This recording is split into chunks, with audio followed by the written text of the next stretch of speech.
আসসালামু আলাইকুম এভরিওয়ান, কেমন আছেন আপনারা সবাই? আশা করি ভালো আছেন। আলহামদুলিল্লাহ, আমিও ভালো আছি। আরেকটি নতুন ভিডিও আপনাদের সঙ্গে হাজির হলাম। আশা করি আজকের ভিডিওটি আপনাদের ভালো লাগবে। তো মেয়ে আমার এত বড় হয়েছে, এখন 2 দিন পর কলেজে যাবে, তাও সে তার জুতার ফিতাটা বাঁধতে পারে না। আমাকে এখনও বেঁধে দিতে হয়। মোটামুটি সব কাজই সে নিজের কাজ করতে পারে, কিন্তু কেন জানি আমার মেয়ে এখনও এই জুতার ফিতাটা বাঁধতে পারে না।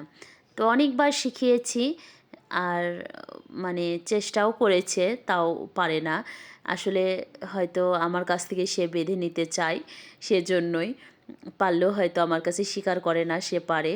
তো যাই হোক, ফান মুডে কথাগুলো বললাম। আমার মেয়ে সত্যিই জুতার ফিতাটা বাঁধতে পারে না, অনেকবার শিখিয়েছি। তো ইনশাল্লাহ যখন ও একা একা থাকবে বা চলাফেরা করবে তখন ঠিক পারবে। আসলে মা এখনও আছে বলে কাছে, সেজন্য চেষ্টা হয়তো কম করে।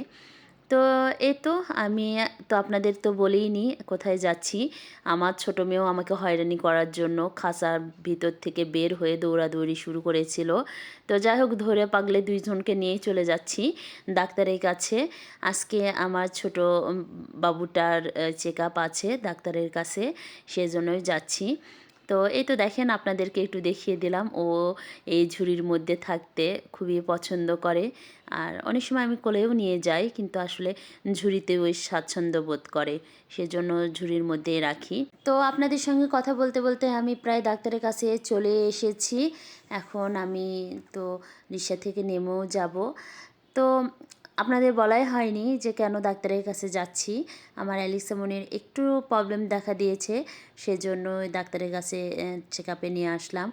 আর অ্যালেক্সা মনি কিন্তু একবার ভীষণ অসুস্থ হয়ে গিয়েছিল। সেই সময় মানে ওর বাঁচারই কথা ছিল না, আল্লাহ হায়াত রেখেছে বিধায় সে বেঁচে আছে। আর আমি যে ডাক্তারের কাছে যাচ্ছি সে ডাক্তারের চেষ্টা আর সব আল্লাহর ইচ্ছা। তো এই তো কথা বলতে বলতে তো ডাক্তার সাহেবের এখানে চলেও আসলাম। তো এখানে কিন্তু ক্যাটদের অনেক কিছু পাওয়া যায়। এখানে আসলে তো আমার মেয়ের মাথা একেবারে নষ্ট হয়ে যায়।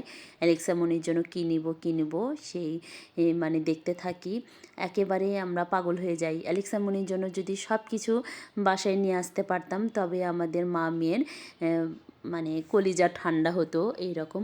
আসলে অ্যালেক্সা আমাদের কাছে খুবই স্পেশাল, তার জন্যই হয়তো এত মায়া, এত ভালোবাসা। তো এই তো ডাক্তার সাহেব তো আমার অ্যালেক্সা মনিকে চেক আপ করছে। আর অ্যালেক্সা মনি গত রমজানে অনেক অসুস্থ হয়ে গিয়েছিল। ওর নাক দিয়ে মানে নন স্টপ রক্ত বের হচ্ছিল।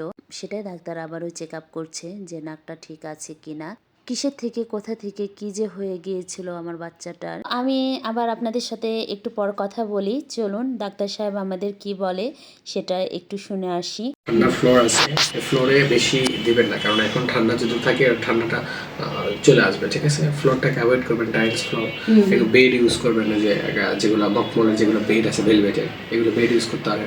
খাবার অল্প করে রাখবেন, খাবারটা একটু পরে চেঞ্জ করবেন, ওয়ার্ম খাবার দেবেন।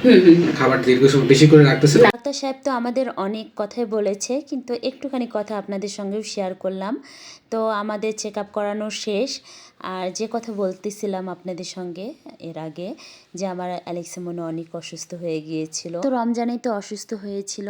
আমি তো সিয়ারি খেতে উঠে দেখি অ্যালেক্সা মনের এক নাক দিয়ে রক্ত আসছে। দেখে তো আমার পুরো মাথা ঘুরে গিয়েছে। আমি কি করব, আমি তো দিশাহারা হয়ে গিয়েছি। সঙ্গে সঙ্গে ডাক্তার সাহেবের কাছে ফোন দিয়েছি। তখন বাজে রাতের 2:45। ওই সময় ভিডিও কলে ডাক্তার সাহেবের সাথে কথা বলেছি।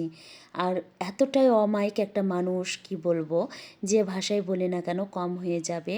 সে কোনো বিরক্ত না, কোনো আমাদের সঙ্গে এখন না পরে কথা তা না, আমাদের সাথে এত সুন্দরভাবে কথা বলেছে, এত সাহায্য করেছে।